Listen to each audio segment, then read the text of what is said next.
Welcome into a fresh new hour of CBS Sports HQ. Week 18 of the NFL season is here. We got a few fist bumps on set. Look at that top three, baby. I know. Come on. Look at them there. Number 3. There they are. Oh, I thought you were going to say that we have an American institution in my power rankings. We did. That would have been a great segue. Also factual. I didn't have enough time to just think that one through. Here's a look at our own Pete Prisco's power rankings, but broken down into tiers. So we've got Super Bowl bound. No, I don't do it. Yeah, disclaimer, these are not Pete's tiers. Just his power rankings. We broke it down into tiers for him. Exactly. Look at your Jags chasing a championship, though. They're at 3, according to our own Pete Prisco and his latest power rankings that we're going to go through right now. So let's bring you inside our CBS Sports HQ studios. I am Jordan Giorgio, Jacqueline D'Agostino, Leger Douzable, and of course, the one and only Pete Prisco. We're going to start at number 1. You guys saw there the Seattle Seahawks exceeding all expectations this season, and now a chance at the top seed, Pete. Yeah, you go into San Francisco and win, you got the number 1 seed, and the playoffs go through Seattle. It's not going to be easy. It's going to be really tough. And look, they're good on defense, really good on defense. We know that. They run the ball. They ran it better last week. They haven't run it that well. So what's it come down to for them? It's going to come down to the quarterback. Does Sam Darnold make plays in the moment? And that's the unanswered question. In the big moments, at times, he hasn't made the plays. Will he make the plays in the big moments? But this is a complete team. They're a tough team. They're a physical team. You play them, you get beat up. I love everything about the way they play. Funny thing is, as good as they've been on the road, maybe they should lose this game, Pete. They only got 1 loss on the road. And even in that game, remember, Sam Darnold had 4 interceptions, but the defense kept them in the game. So I like them to go take care of business because they've been a better team on the road than they have been at home. And you talked about it, Sam Darnold, that's what it comes down to.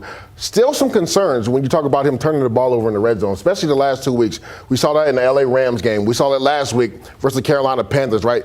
Anytime he starts to second guess himself, good things never follow that, right? So he has to clean that up. But you know me, Pete, I'm going to ride with a championship-type defense.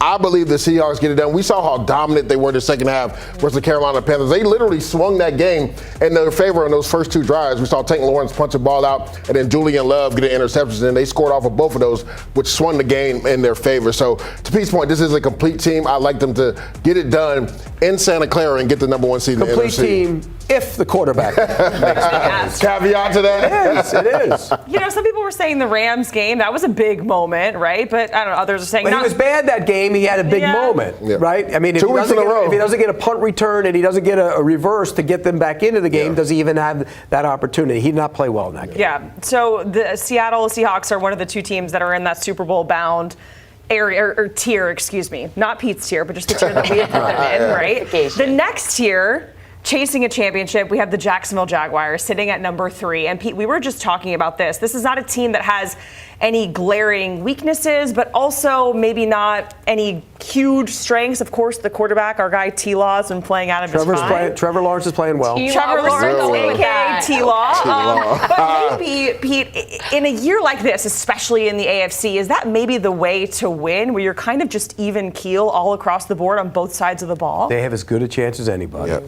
And you mentioned it. Look, I've seen it in my own eyes that guys talk to guys about how they're not dominant in anything, but they're good in a lot of things. And sometimes that works.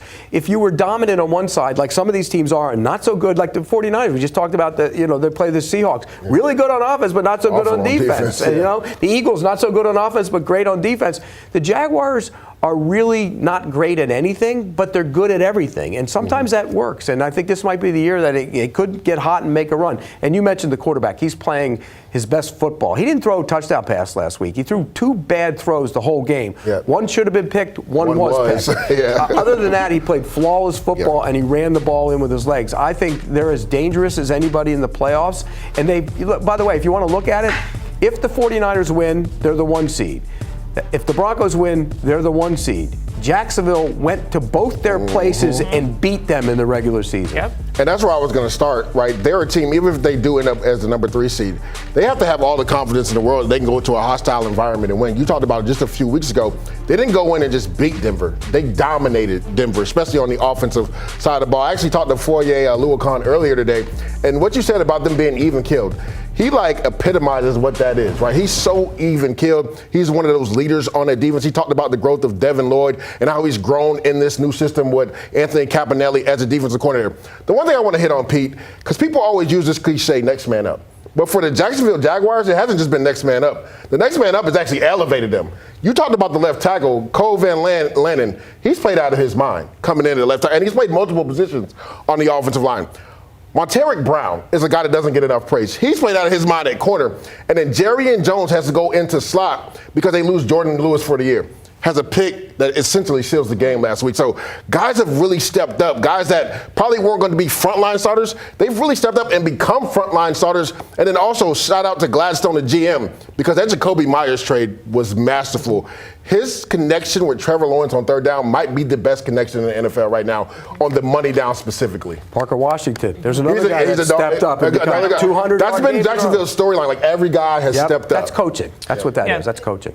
Jags third in your power rankings, however, pretty far down on the list when it comes to the shortest odds to win the Super Bowl at plus 1,300, as we just showed good value. you there. Really good value there. They're not even a dark horse. They could literally go on a run and win this whole thing. This is true. With the second shortest odds right now, the LA Rams at plus 600. They're outside your top 5 right now at 6. I love the note, though. I have to read this to you guys from Pete. What the hell was that in Atlanta? Period. That's a great note. That's what it says. What was it, Pete? What was it? Crazy. I took Atlanta to win that game. You did. Yeah, Leger did on this desk. Yeah. Look, they had a lot of injuries, the Rams, and it showed up. And look, I've taken a lot of shots at them along the course of the day today. The left tackle was awful. Oh, my God. I mean, Humphreys was terrible. Point shaving. I mean, it was awful. And so they get Jackson's supposed to come back. They need him back. They're going to get Adams back. They need him back. And I think Lake might come back, which is one of the biggest guys in that lineup that hasn't been on the field, and people don't even pay attention to it. Him in the secondary stabilizes the whole group. That's so much for him. And so I think they get those guys back. The Rams they're going to be fine. Matt Stafford's going to be fine. But I'll tell you what, though, 2 trips to Carolina and to Atlanta. Oh, they don't want to see the NFC South. And they haven't played very well. And so I'm concerned about them, but I think they get their guys back. They'll be okay. They also don't run that well. I've been pointing that out for a long time. That's something that could factor in as well. I'm actually a little bit concerned, right? Now, injuries is one thing, and you talked about it, right? Hopefully getting a Larry Jackson back will stabilize the line. Kevin Dotson, we'll see where he's at. He's been out as well. And then obviously on the outside, Devontae Adams. But why I'm concerned, Pete, I saw Sean McVay do something that I'm not accustomed to seeing him do. Right after the game, he told the press and the media that this team is playing in Week 18. And we noticed Sean McVay has been synonymous with, I'm not putting my frontline guys in harm's way if I don't need to. Whether that's the preseason game, whether we can't, have a home field game in the playoffs. Yes, they haven't played well, but that's usually not how he operates. So for him to come out right away, it's a little bit concerning because he's always a big proponent of, Pete, I'm not going to put my guys in harm's way. But this might be the year you want to do that because you might end up with the 5 seed rather than have the 6 seed. If you're the 6 seed, you're going to Philly. Which they showed that they can play with them. I know. You'd still rather go play the NFC South. Would they, though? Like yes, you said, you would. 2 losses in a row on the road to the NFC South. They beat the Bucs. But if Carolina wins, they got to play Carolina again. I'd still rather win-loss for Carolina. Okay. I get that. Would you rather play Carolina on the road or the Eagles on the road? Well, this is my thing. I would rather rest my guys if they're not healthy. Yeah. Just like the Chargers are doing with Justin Herbert. My thing is I think it's more important to go into the playoffs more healthier than to potentially try to play well. This might be one of those times where you actually do want to win and be the 5 seed. We'll see. Again, they struggled, like you said, this last week, but it's weird to me that Sean McVay has changed up his tune because that's something that we're not accustomed to doing. He doesn't ever put his guys in harm's way. So we have the Rams that are just outside of the top 5. We have the Eagles that are rounding out the top 10. The defense, we don't have questions about that. But it's the offense, Pete. How much concern, alarm bells do you have ringing when you're looking at this offense? They didn't complete a pass in the second half. That's twice this season they've had games where they haven't had completed passes. No passing yards. That's almost impossible to have happen. I'm worried about their offense. Of course you are. You have to be. There's no rhythm. They don't give the ball to Barkley when they do. In the second half, he had, I think, 7 carries with the lead in the rain. It makes no sense. So I'm worried about their offense, their defense. And this is one of those teams that has a great defense and a bad offense. And so what gives? Can they get the offense cranked up? I'm concerned about it. Their defense offense is championship level. I mean, they suffocate you. The way Marcus Epps has added a physicality to that secondary, he was big in the alley tackling, and so was Cooper DeJean. Pete's right, though. I literally just watched their tape again, and I just kept scratching my head. I don't get the passing concepts. Like, it's literally like they just call plays. And they don't make sense for the down and distance. There's no inventiveness to the offense. There's no sequencing, setting something up. None of that. Like 3rd and 6, everything is 10 to 15 yards down the field. Where are the routes at the sticks? Where are the mesh routes to get Jalen Hurts some easy throws? Like, it's hard for a quarterback to get in a rhythm when you're just calling random plays and it doesn't make sense for the down and distance. And to Pete's point again, Buffalo has one of the worst defenses against the run. Why are you not running the ball with Saquon Barkley, who averaged 4.5 yards per carry in the first half? The thing that really ticked me off when I watched that tape this past week, first 3 plays of the game, they come back and drop back pass 3 plays in a row. Yeah. Coming out the second half, 3 plays in a row, drop back pass. What are we doing? You're making the game entirely too hard. Buffalo had struggled all year long stopping the run. They couldn't stop the run in the first half. What are you doing, Kevin Petula? By the way, the Eagles this year are the lesson that every general manager in the league should take into his draft room. Draft big people. Because the difference between the Eagles of this year and the Eagles of last year is not the play caller, as much as we like to blame them. It's the fact that the offensive line hasn't come close to being as good as it's been in the past. Hopefully Lane can come back, because good Lord, it's been bad. The Eagles end their season on CBS, taking on the Commanders at home, 4:25 Eastern Time. But Week 18 in the regular season concludes. Sunday Night Football, Steelers and Ravens.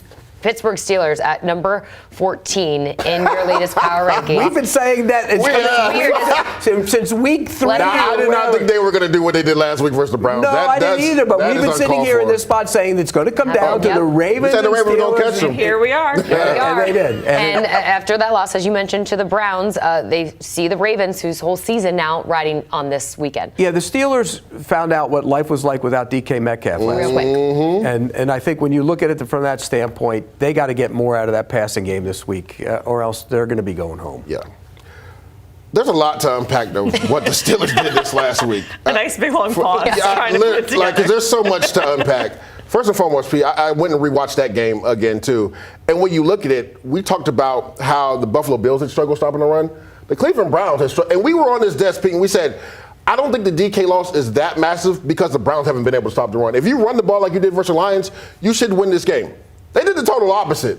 Aaron Rodgers threw it almost 40 times. And a lot of it was on him because they wouldn't hurry up offense, and he was calling the plays, right? When you look at it, the running backs had 24 carries. Do you know they averaged over 5.5 yards a carry? And they continue to not run the football. Like, again, coaching isn't that hard. We make it that hard.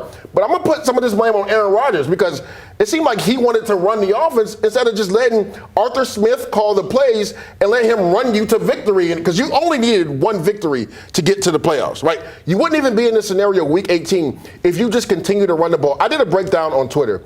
Pete, when they came out in the second half, they get a run for 7 yards with Jaylen Warren, another run for 7 yards. And then they throw it 3 times and have to punt the football because one was a sack. And then like, what are you doing? They took a shot down the field for 40 yards or whatever to Scotty Miller. That's what I'm saying. Like, to me, this is on Aaron Rodgers. And yes, you're right. The DK suspension looms large because a lot of those times in one-on-one situations, because the Browns like to play man coverage, DK would make those back shoulder fade catches. He would make those down the field catches, but they didn't have him. Right, so the Browns felt comfortable with the pass catchers that the Steelers had there. We're going to man up. These guys can't beat us one-on-one. And for the life of me, why would you try Denzel Ward 3 times in the red zone, one of the best cornerbacks in football, to win the game? Bad. Makes absolutely no sense. This was on Aaron Rodgers in the offense because the defense played well enough for them to win this game.